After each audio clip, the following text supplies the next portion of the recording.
E aí, pessoal, tudo bem? Tô dando tudo bem de novo, porque tem gente que tá aqui, que a gente já conversou, mas tem gente que vai assistir depois o vídeo e aí só pega daqui em diante. Então, como eu tô com conjuntivite, a gente está fazendo essa aula online, segunda votação dos alunos, segunda votação de vocês pelo Cigarra, que em teoria, a UFRN não permite que a gente faça substituição de aula presencial para aula online. Só que o semestre está muito apertado e quando a gente faz a aula extra também é pouca gente que pode assistir. Então eu achei melhor escutar o que vocês preferem. Assim, para mim tanto faz fazer essa aula online ou vir ir lá na sexta-feira e dar uma aula extra, né? A ideia é que seja uma aula que o máximo possível de alunos possam participar. Antes da pandemia, conjuntivite, essas coisas, a gente ia se embora da aula mesmo, né? Depois a gente ganhou essa consciência, assim, né? Que é uma sala tão cheia, tão lotada, não vamos passar doença para as outras pessoas. Onde é que a gente estava? A gente estava em distribuições contínuas, na parte 2. Então, a gente estava vendo casos particulares de distribuições contínuas.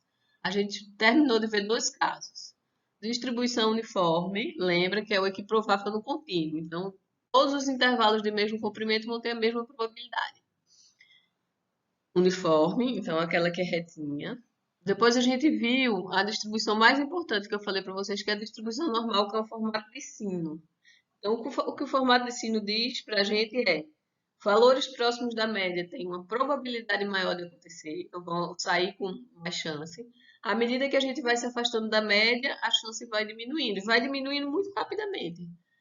Quão rápido depende do desvio padrão que me dá a largura do meu sino. Se o desvio padrão for grande, a distribuição vai ter uma cauda mais pesada. Se o desvio padrão for pequeno, ela vai ser um pico e ela vai cair mais rápido ainda. Então, a distribuição normal, ela é muito frequente da gente observar na natureza, e é o que a gente vai usar na unidade 3. A gente vai usar extensivamente a distribuição normal. Aí, aqui só mostrando, né?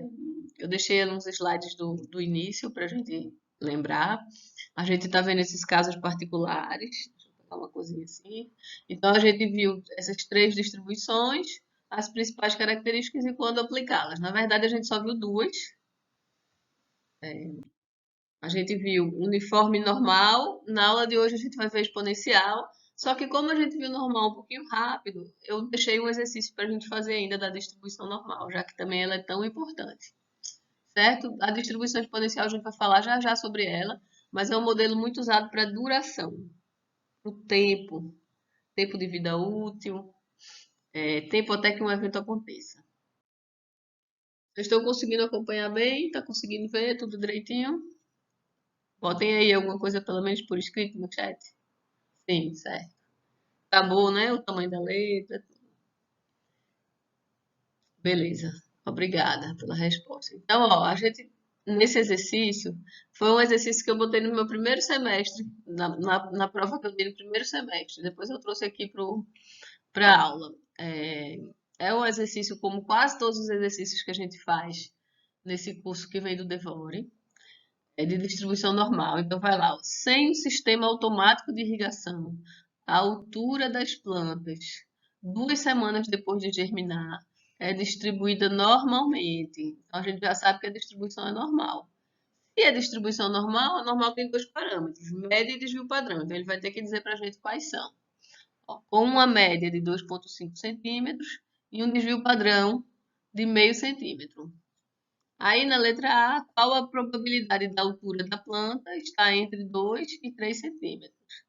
Então, no item A, aqui, qual a probabilidade da altura? Estou destreinada com essa canetinha. Está entre 2 e 3 centímetros, certo? Então, como sempre, qual é o x que a gente vai definir para responder esse problema? Quem sabe dizer? Vocês podem abrir o áudio, vocês podem falar por escrito, mas pelo menos uma mini participação, senão eu acho que eu estou sozinha. Eu sempre dizia no remoto que às vezes eu gostava de gravar o vídeo porque pelo menos eu tinha certeza que eu estava sozinha. Qual é o X que a gente está usando para responder essa pergunta? Ó, deixa eu apagar isso aqui. A gente vai botar assim, a probabilidade de X entre 2 e 3. Aí Gabriel mandou uma mensagem para mim ontem me indicando um software para usar. Acho que é para melhorar a letra. Não sei se Gabriel tá aí, mas não deu tempo não de eu ver. Então o X que a gente vai usar vai ser a altura. A altura das plantas 2 semanas depois de germinar. Qual é a distribuição dessa variável? Normal, porque estava dizendo lá normalmente distribuída, com média 2,5, desvio padrão meio centímetro. Certo? Então, sempre quando o problema é um problema de distribuição normal ou uniforme, eu aconselho fortemente a fazer o desenho. Então, aqui está nosso X, aqui está a média, 2,5, aqui está o desvio padrão, meio centímetro. Aí a gente está perguntando entre 2 e 3. Veja, 3 está um desvio padrão para cima, né? Se eu somar, se eu andar para aqui para cima, eu vou chegar no 3, vou botar de roxo. E 2 é um desvio padrão para baixo. E vou botar de roxo. Imagine se eu tivesse esse monte de cor lá na aula. Vocês já viram que eu ia ficar doidinha, né? Então a gente quer a probabilidade de estar nesse meio aqui. Certo? Como é que a gente faz para calcular uma probabilidade? Quando a distribuição é normal, vocês estão lembrados que vocês ganharam uma tabela Z. Primeiro, aqui escrevi um 3 para baixo, mas é 2 para baixo, certo? A gente vai fazer o quê? Vai calcular o score Z associado com 3, o score Z associado com 2, e aí a gente vai olhar acumulado até aqueles valores. Então, eu vou botar aqui a linha do Z. Aí, qual é o score Z do 3? 3 menos 2,5 dividido pelo desvio padrão 0,5. E aqui, 2 menos 2,5 dividido por 0,5. Que eu vou botar aqui, né? Então, a probabilidade de x entre 2 e 3 é igual à probabilidade de z entre 3 menos 2,5 sobre meio e 2 menos 2,5. Sempre é o score z. Ó, lembra que o score z é x menos a média sobre o sigma. Tranquilo, todo mundo? Aí, essa dá até para a gente fazer de cabeça essa conta. E essa também. Porque vai esse Z, esse score Z, não sei por que não está arriscando, é mais 1 e menos 1. Certo? Então, a gente vai calcular. Ó, a gente vai agora abrir a tabela da normal padrão para calcular a probabilidade acumulada até um score Z, mas aí contou essa parte que a gente não quer contar, porque na acumulada é todo mundo abaixo. Então, todo mundo do X abaixo do 3, que é a mesma coisa que todo mundo que tem Z abaixo de 1, mais 1, menos essa areazinha aqui, que é acumulada até o 2 do X ou até o menos 1 do Z. Certo? Tranquilo todo mundo? Bora agora então, é, bora agora então para a tabela. Então, só recapitulando, né? A gente está querendo a probabilidade de x entre 2 e 3, que foi igual à probabilidade de z entre menos 1 e 1,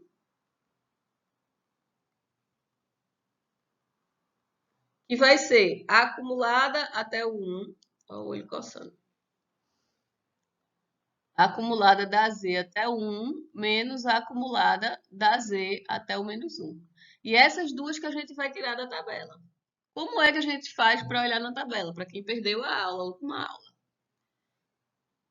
Essa tabela, ela vai dizer para a gente a acumulada abaixo do A. A gente tem dois A's que a gente está olhando nesse problema, o 1 e o menos 1. São dois pontos no eixo X, do Z, certo? Aí, para caber mais valores na tabela, o A está dividido nas linhas e nas colunas. Então, cada númerozinho desse aqui é a acumulada abaixo da combinação do A da linha com a coluna. Se eu quero o A igual a 1 mais 1, se A nesse caso aqui é igual a mais 1,00, porque sempre são até duas casas decimais aqui em cima, ó. Então, a gente vai olhar na linha 1,0, coluna 0,00. Então, vamos lá, linha 1,0, coluna 00. Então, a gente tem... Ah, como é entre mais 1 e menos 1, a gente já até tinha feito na sala, agora que eu me lembrei que eu olhei para esse número. Então, a gente vai ficar com 0,84, 1,3, menos... Aí, agora vamos fazer a mesma coisa para o menos 1, certo? Estão acompanhando, né? Então, linha menos 1,0, coluna 00, deu esse 0,1587. Aí, se a gente fizer um menos o outro, eu já, se eu não me engano, é 683, né? Ou é 638? Deixa eu pegar aqui minha calculadora para a gente ver. Uma calculadora está escondida. Então, a gente vai ter 0,8413 menos 0,1587. É 0,683. Vocês vão conseguir ver. A gente já fez essa conta. Então, 68,3 aproximadamente por cento. Tranquilo? Deixa eu parar um pouquinho a gravação, porque tem a letra B, né? Que a gente tem que fazer. Aí eu vou colar o slide da letra B. Pronto, então a gente fez o item A, que era essa probabilidade da altura estar entre 2 e 3. Vamos agora para o item B. Que altura é excedida por 90% das plantas? Vocês sabem, excedida é ser ultrapassada por. Então, vamos começar logo com o nosso desenho aqui, né? Aqui é a distribuição das alturas.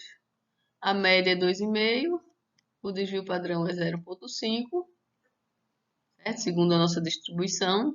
E a gente quer uma altura que é ultrapassada por 90%. Então, se é ultrapassada por 90%, é um valor baixo. Vai dar um valor por aqui. Tal que acima dele, a gente tem uma probabilidade de 90%. Essa probabilidade aqui é 90%. Então, se tem 90% acima, quantos por cento tem abaixo? Como a área toda tem que dar 1, lembra? Porque é uma função densidade de probabilidade legítima. Então, aqui abaixo a gente vai ter 10%.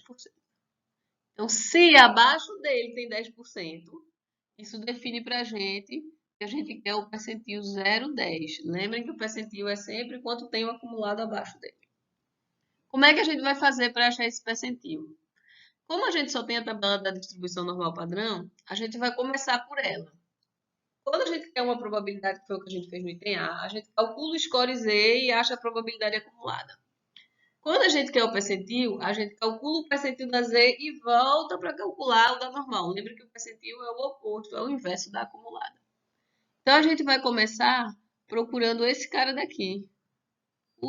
O valor da normal padrão que deixa 10% acumulado abaixo dele. Quando a gente tiver calculado esse valor, a gente vai lembrar que o score Z 0,10, como todo score Z, o x associado a ele, menos a média, nesse caso é 2,5, dividido por 0,5, que é o desvio padrão. Então, o x que a gente quer calcular, que é o percentil 10% da altura, vai ser, esse eu vou passar para cá, esse vai multiplicar e esse vai passar para cá somando, porque o menos vai virar mais. Então, vai ser 2,5 mais 0,5 vezes o percentil que a gente vai olhar na tabela Z.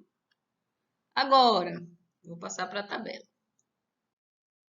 Para eu não me esquecer, que às vezes eu me esqueço rápido, eu vou já anotar aqui. 2,5 mais 0,5 vezes esse percentil da tabela Z.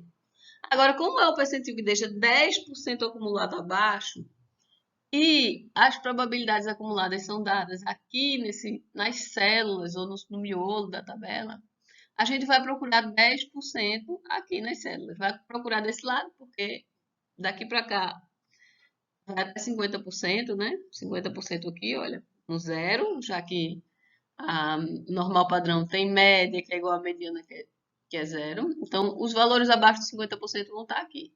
Os valores acima de 50% de acumulada vão estar para cá. Então, já sei que eu vou procurar para cá. Aí a gente vai procurar o 10%, que é um pouquinho chato, mas a gente acha. Opa, achei. Vocês estão vendo aqui? Vou marcar com amarelinho. Esse é o valor mais próximo que eu tenho de 10%. É bem perto, na verdade. Qual é o valor da Z associado? Aí a gente vai procurar o valor que está associado. Linha menos 1,2, coluna 0,08.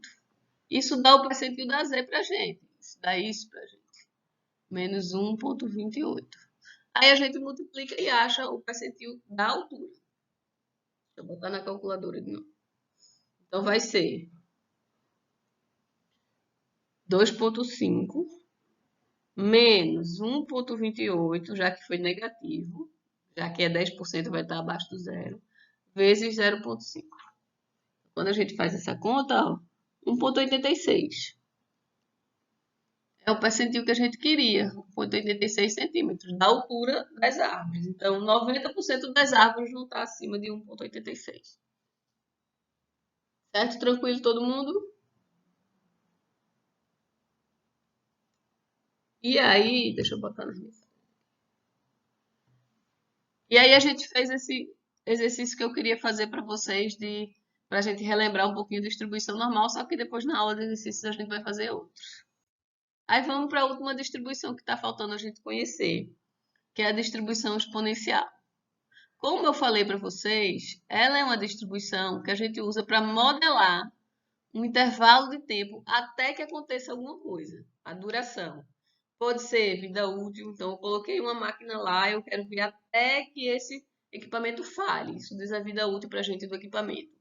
Pode ser o tempo até a pessoa ficou desempregada, o tempo até que essa pessoa ache emprego, que aí é um evento feliz, né? Encontrar um emprego. Pode ser o tempo até terminar uma transação, um caixa rápido. Então, sempre quando é duração, que a gente fala duração, a gente pode considerar usar exponencial. Existem outros modelos de distribuições contínuas que também são usados para duração, que são o caso da distribuição gama e da beta. Se vocês forem estudar pelo livro do Devore, que eu aconselho que vocês façam isso, vocês vão ver que lá ele fala da gama e da beta. A exponencial é um caso particular dessas outras distribuições que são mais flexíveis, só que são distribuições bem complexas, assim, elas usam lá uma função gama dentro dela, que é uma função que nem é muito analítica, não é boa de trabalhar. Então, a gente aqui no nosso curso, a gente vê a mais simples que tem, que é a exponencial. Como ela é a mais simples, vocês vão ver mais na frente que ela tem uma propriedade bem forte, que muitas vezes ela não é satisfeita em modelos de duração. Mas, para ser uma primeira aproximação, a primeira vez que a gente vai fazer uma modelagem de modelo de duração, a gente geralmente começa com essa, com a distribuição exponencial. Outra característica da distribuição exponencial é o seguinte. Vocês lembram da distribuição de Poisson, que a gente viu lá em distribuições discretas, nos casos particulares da discreta? A Poisson, ela contava, X tem a distribuição Poisson, com parâmetro lambda. Então, X era o número de sucessos, o número de eventos, numa área num tempo, vamos chamar no intervalo de tempo, numa área de oportunidade ou no intervalo de tempo. E lambda era o número médio de ocorrências naquele intervalo de tempo. Se x, então vou botar um intervalo de tempo aqui, vamos pegar esse tempo aqui. Vamos supor que isso aqui é 1 hora. Se x me diz, opa, aconteceu de novo, aconteceu de novo. Quantas vezes eu vou ter a ocorrência do evento nesse intervalo de tempo? Se x, essa ocorrência de eventos, tem distribuição Poisson, o tempo entre os eventos, então deixa eu marcar aqui para vocês o que é. O tempo entre os eventos, ó, o primeiro tempo, segundo tempo, terceiro tempo, quarto tempo. O quinto a gente não sabe porque passou da 1 hora. Mas esse tempo entre os eventos tem uma distribuição exponencial. Então, a exponencial e a Poisson estão atreladas desse jeito. Poisson é o número de ocorrências no tempo e a exponencial é o tempo entre as ocorrências. Tranquilo todo mundo?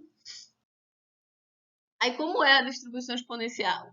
Só porque eu falei para vocês lá que tanto faz a gente começar um modelo de probabilidade pela densidade, função como é FDP, ou pela acumulada. Para a exponencial, eu vou começar com a acumulada para vocês. Então, a gente já define que se x tem é uma variável aleatória com distribuição exponencial, com o parâmetro lambda, que é o mesmo lambda da Poisson, então, o número de ocorrências por intervalo de tempo, a acumulada dessa distribuição vai ser 1 menos E a menos lambda x. Válida para qualquer valor positivo, então aqui é o suporte. Lembra que é duração, então se é o tempo, vai ser positivo, não vai fazer sentido ser negativo. E como eu disse para vocês, o lambda é o mesmo lambda da Poisson, é o número médio de chegadas ou de eventos na unidade de tempo. Certo? Tranquilo todo mundo? Então, à medida que o lambda vai mudando, o formato da minha distribuição vai mudando também.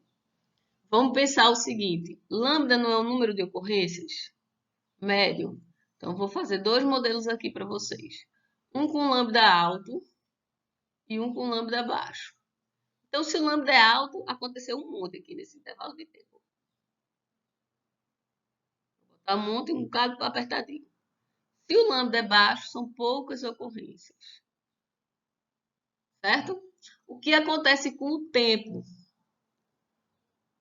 Ah, João, a gente vai já ver o que é que vai ser o lambda. A gente já vai ver agora aqui nesse exemplo que eu vou mostrar para vocês e depois a gente vai provar. O que acontece com a distribuição do tempo entre intervalos? Quando o lambda é alto, vocês estão vendo que os tempos entre ocorrências vão ser baixos,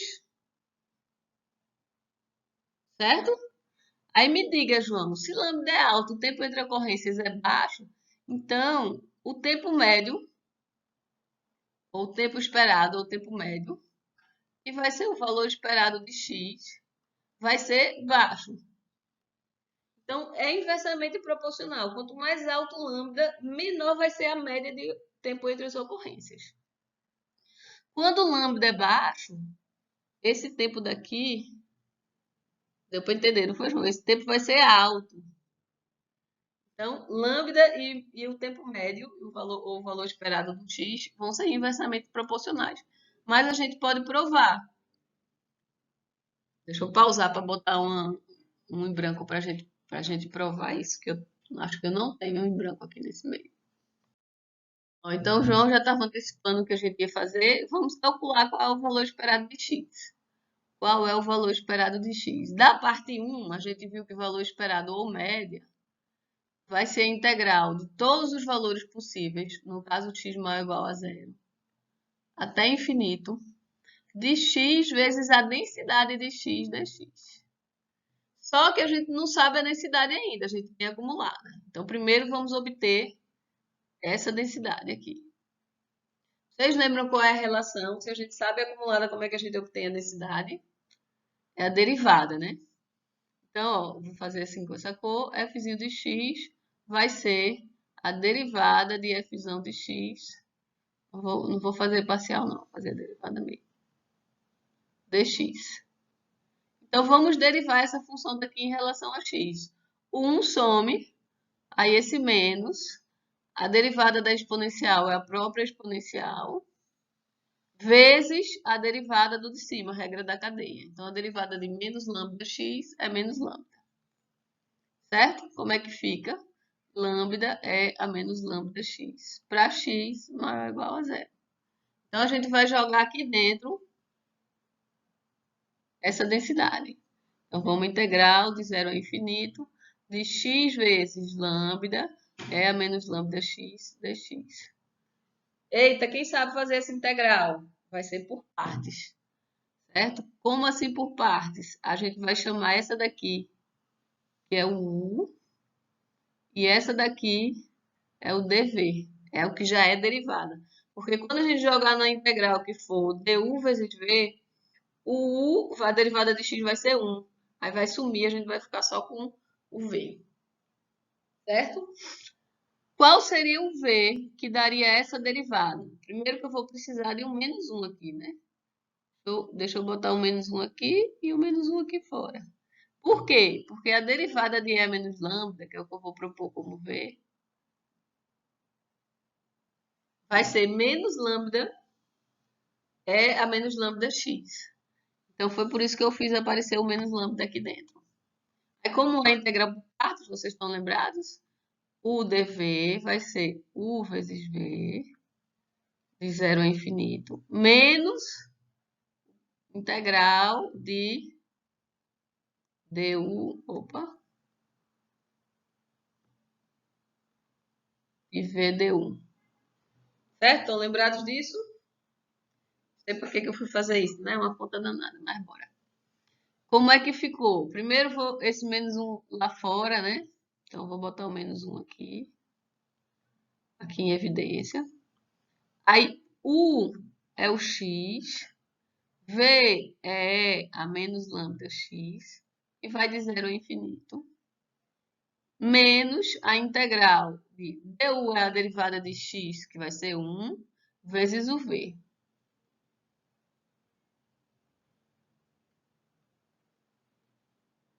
Tranquilo todo mundo? Tá dando para acompanhar? A letra não tá muito feia, não? Gabriel disse que minha letra tava feia, né, nos slides. Aí vamos fazer esse daqui, olha só. Quando o x, valeu, João. Quando o x for mais infinito, for para mais infinito, esse vai para mais infinito e esse vai para 1 sobre infinito, né? Na verdade, esse daqui é x sobre e a lambda x. Passei para baixo. Então, qual dos dois vai mais rápido para infinito é exponencial. Então, quando o x for para mais infinito, isso vai para zero. Quando o x for para zero, aí a gente vai ter 0 vezes e a zero, que é 1. Então, essa parte toda daqui vai zerar. Essa primeira parte. Aqui zerou. Como é que ficou o nosso integral, então? Vou ter que economizar aqui na letra, né? Ficou esse menos com esse menos. Então, ficou mais a integral de 0 a infinito de e a menos lambda x dx. Eita, e agora? Como é que a gente vai integrar isso daí? Aí a gente vai ter. Qual é a integral desse?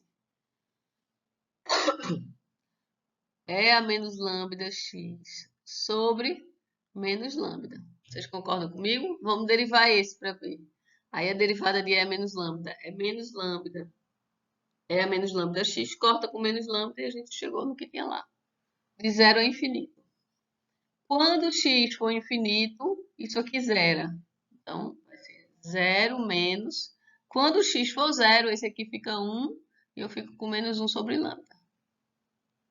Resultado que ficou super espremido, mas eu espero que dê para vocês verem. A média vai ser exatamente o inverso de lambda. Como a gente tinha visto aqui no slide anterior que eu falei para vocês, se o lambda for alto, a gente vai ter um bocado de ocorrência, o tempo médio entre elas vai ser bem pequeno. Então, quanto maior a lambda, menor vai ser a média desse intervalo entre ocorrências. Quanto mais baixo o lambda, maior vai ser a média. Certo? Então, a exponencial ela é diferente da Poisson, porque a Poisson é o número médio de ocorrências. Então, para a Poisson, a gente tinha o valor esperado da Poisson, era o próprio lambda.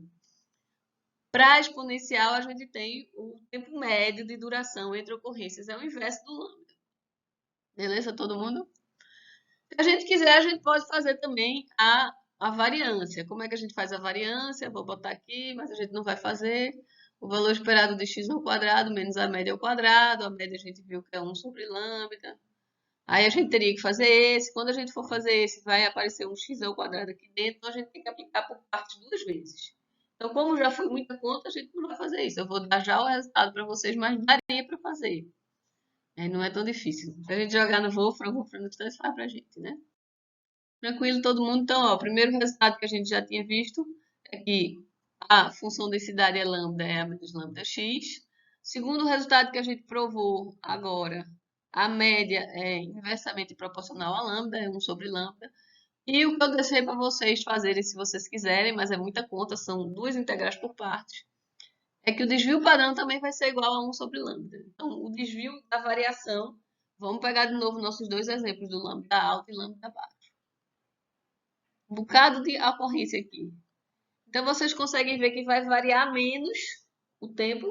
Se o lambda for alto, essa variação também é exatamente 1 sobre lambda.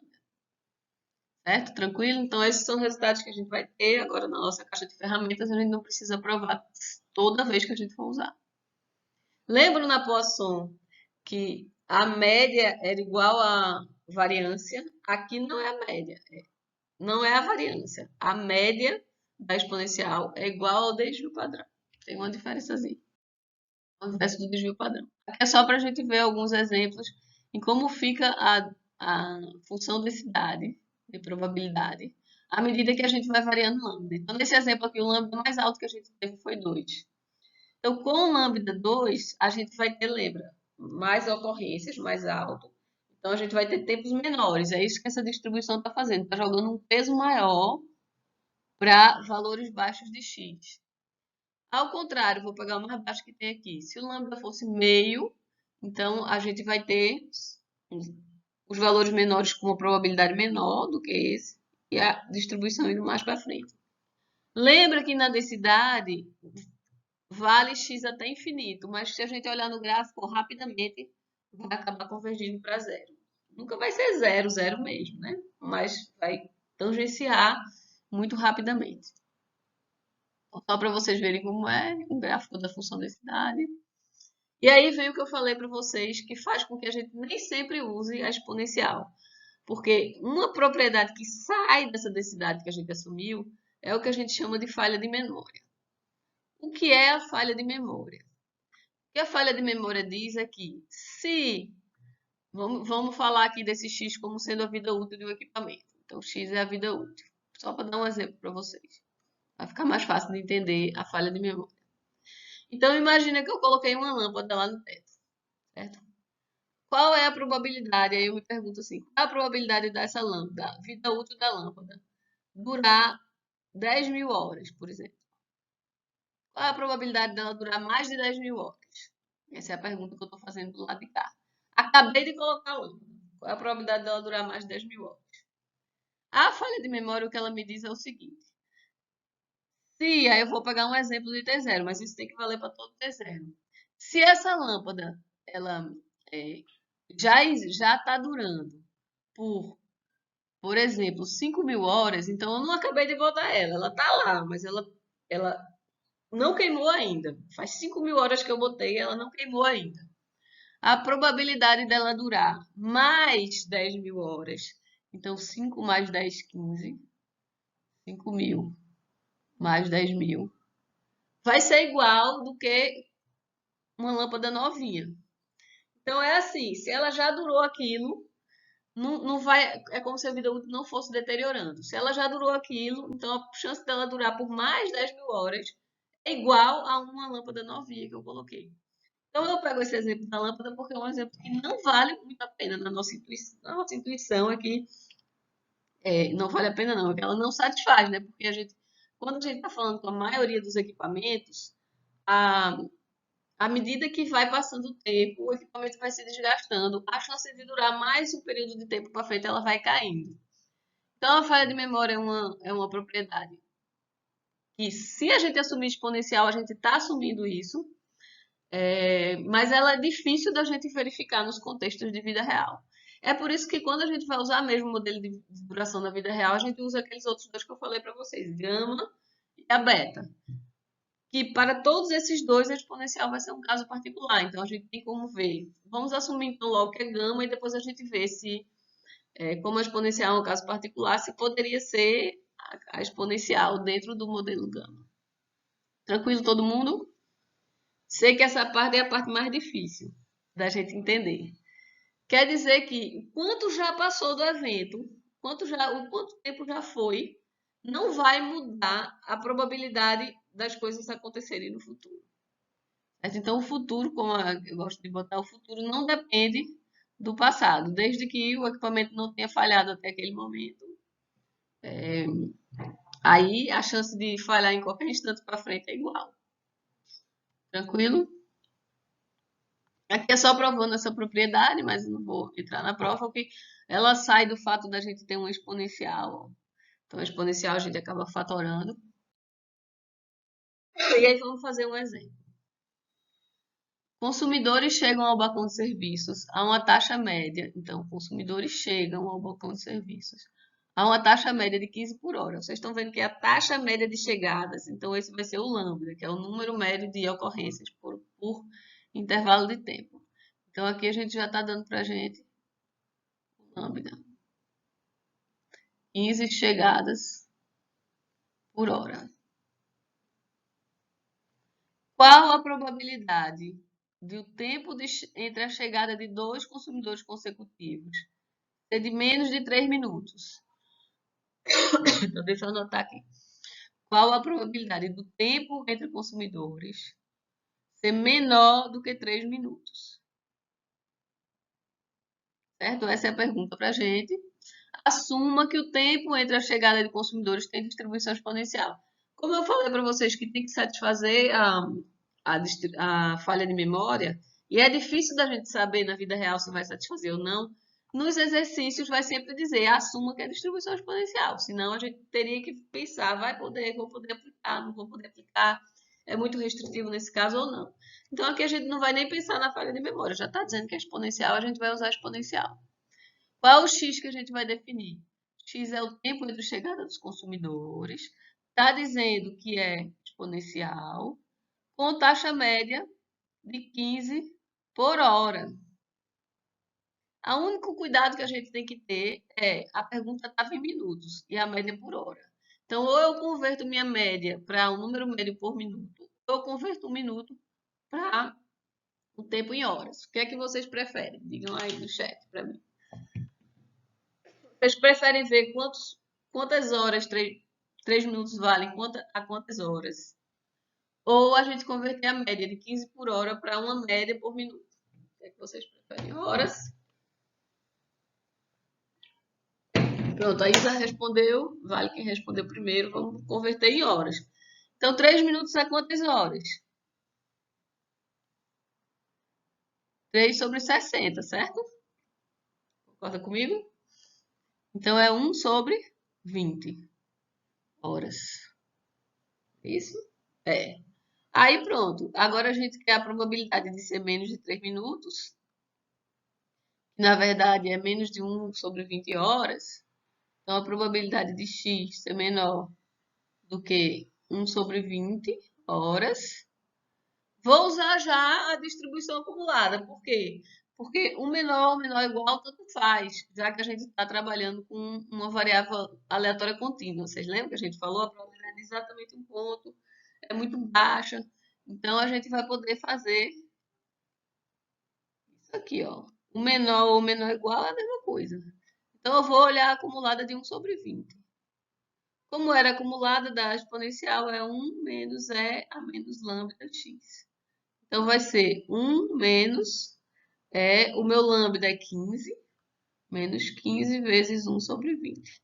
Aí a gente vê, se vocês pensarem que a gente está fazendo menos lambda x, por isso que tanto faz, ou eu converto o x para horas, que foi o que a gente fez, ou eu converto o lambda para minutos. Como é um vezes o outro, a unidade acaba levando, acaba contornando isso. Então, por isso que tanto faz a gente fazer ou converter o lambda ou converter o x, desde que eles estejam na mesma unidade. Aí vamos jogar na calculadora, para a gente ver como é que fica. Vamos com 1 menos a exponencial de menos 15 sobre 20. Ó, 0,5276.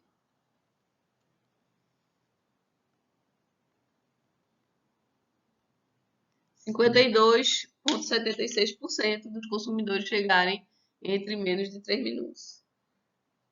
Que, assim, não é tão cheio, né, o banco.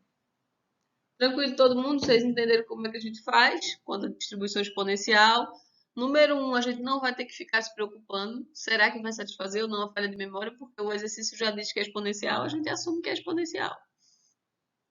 Número 2, só o cuidado que a gente tem que ter, colocar tudo na mesma unidade de tempo. Vocês tentarem fazer para minutos, vocês vão ver que dá a mesma coisa. Eita, já tinha as respostas tudo aqui.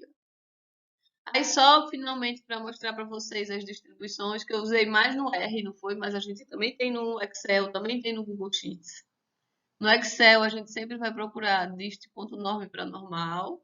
Exponencial e uniforme não precisa, porque são funções que a gente faz até na calculadora de celular.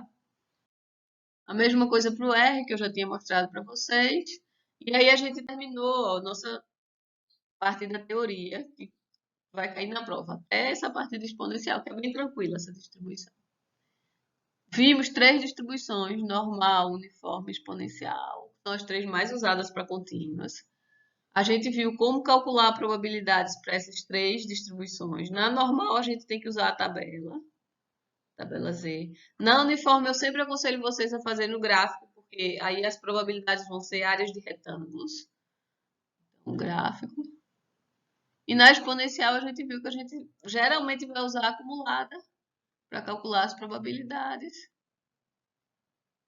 E é bem tranquilo também. E quando é que a gente vai aplicar cada distribuição? Então, normal, valores próximos da média são mais prováveis. Uniforme, a gente tem equiprováveis, então tanto faz estar longe da média ou perto, vai ter a mesma probabilidade.